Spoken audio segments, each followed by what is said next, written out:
പക്ഷേ ഇന്നത്തെ ഒരു ഗതികേട് എന്താണെന്നറിയോ? പൊട്ടലും ചീറ്റലിനും ഒക്കെ കൂട്ടുനിൽക്കുന്ന ചില ഒറ്റപ്പെട്ട ഞാഞ്ഞൂല് സംഘടനകൾ ഇസ്ലാമിന്റെ നേതാക്കന്മാരുടെ പേരിടുക അവരുടെ നഗരികൾക്ക്.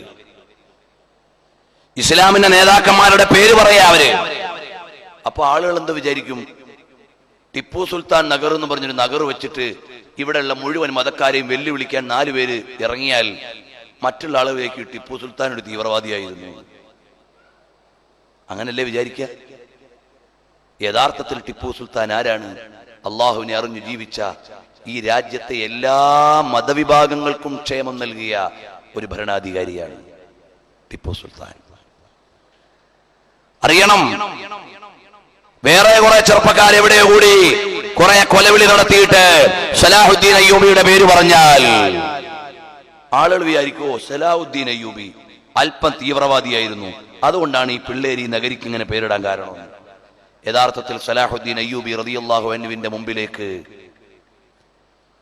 മഹാനവറുകൾക്കെതിരെ ഘോരമായി യുദ്ധം ചെയ്ത സൈന്യത്തിന്റെ നേതാവിനെ കിട്ടുക. ആ നേതാവ് പറഞ്ഞു, നിങ്ങൾ മാന്യനല്ലേ, എന്നെ കൊല്ലരുത്. സലാഹുദ്ദീൻ അയ്യൂബിയോട് പറയാ. സലാഹുദ്ദീൻ അയ്യൂബി ആരാണ്? കുരിശ് യുദ്ധത്തിന് അഥവാ റോമിന്റെ സൈന്യത്തോട് പോരാടിയ മഹാൻ. 10,000 ആളുകളാ റോമിൽ നിന്ന് വന്നിറങ്ങിയത്. 1000 പേരേ ഉള്ളൂ സലാഹുദ്ദീൻ അയ്യൂബിയുടെ കൂടെ. റളിയല്ലാഹു അൻഹു ഖുർആൻ ഓതിയിട്ട് ലോകത്തോട് വിട പറഞ്ഞ മഹാൻ. മരണപ്പെടുന്ന സമയത്ത് കഫം പുടവയ്ക്ക് പോലുമുള്ള സ്വത്ത് സ്വന്തമായി ഉടമസ്ഥതയിൽ ഉണ്ടായിരുന്നില്ല. അങ്ങനെയുള്ള ഭരണാധികാരി അതാണ് സലാഹുദ്ദീൻ അയ്യൂബി. ഫാത്തിഹുൽ ഖുദ്സ്, ബൈത്തുൽ മുഖദ്ദസിന്റെ വിമോചകൻ. അന്ന് റോമാക്കാര് സലാഹുദ്ദീൻ അയ്യൂബി റളിയല്ലാഹു അൻഹുവിനെ തോൽപ്പിക്കാൻ വേണ്ടി ഒരു നികുതി റോമിൽ നടപ്പിലാക്കിയിരുന്നു, സലാഡിൻ ടാക്സ് എന്ന പേരിൽ. പക്ഷേ സലാഹുദ്ദീൻ അയ്യൂബി റളിയല്ലാഹു അൻഹുവിന്റെ മുമ്പിലേക്ക് റോമിന്റെ സൈന്യാധിപനെ കയ്യിൽ കിട്ടുകയാണ്. അയാള് പറയുന്നു, കരുണ ചെയ്തുകൊണ്ട് എന്നെ ഒന്ന് വിട്ടേക്കണേ. സലാഹുദ്ദീൻ അയ്യൂബി റളിയല്ലാഹു അൻഹു അയാളെ കയ്യേറിയില്ല, അയാൾക്ക് വിട്ടുവീഴ്ച നൽകുകയാണ്. കാരണം വല്ലഫു ഇൻദ റസൂലില്ലാഹി മഖ്ബൂലു. ഇവിടെ ചരിത്രം എഴുതിയ ആളുകൾ ടിപ്പുവിനെ തീവ്രവാദിയാക്കിയതാണ്.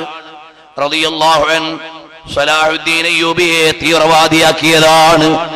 അവരെല്ലാം വലിയ സൂക്ഷ്മതയുടെ നേതാക്കളാണ്. ഏതെങ്കിലും 4 ചട്ടമ്പി പിള്ളേര് കൊലവിളി നടത്താൻ മഹാന്മാരുടെ പേരിട്ട് നഗരി ഉണ്ടാക്കിയാൽ ആ മഹാന്മാരെ തെറ്റിദ്ധരിപ്പിക്കുകയാണ്. അവരുടെ ശരിയായ ചരിത്രം പഠിക്കണേ മോനെ, എന്നിട്ട് സമാധാനപരമായി നമ്മുടെ മതത്തിന്റെ പ്രചാരണം നടത്താൻ ഇന്ത്യൻ കോൺസ്റ്റിറ്റ്യൂഷൻ അനുവദിക്കുന്ന സ്വാതന്ത്ര്യം ഉപയോഗിച്ച് അതിന്റെ പരിധിയിൽ നിന്നാണ് നമ്മൾ ഇന്ത്യയിൽ പ്രവർത്തിക്കേണ്ടത്. ഇന്ത്യ നമ്മുടെ മാതൃരാജ്യമാണ്. ഈ രാജ്യത്തോട് സ്നേഹം നമ്മുടെ അവിഭാജ്യ ഘടകമാണ്. ഇതെല്ലാ മതക്കാർക്കും സ്വാതന്ത്ര്യമുള്ള രാജ്യമാണ്. ഒരു മതക്കാരനും അടുത്ത മതക്കാരനെ കയ്യേറ്റം ചെയ്യാൻ പാടില്ല. അവന്റെ ആരാധ്യരെ ചീത്ത പറയാൻ പാടില്ല. അവരുടെ ആരാധനാലയങ്ങളെ കുറ്റം പറയാൻ പാടില്ല. അവരുടെ ആരാധനാലയങ്ങളെ കയ്യേറാൻ പാടില്ല. അവരുടെ ആരാധനാമുറകളെ കളിയാക്കാൻ പാടില്ല.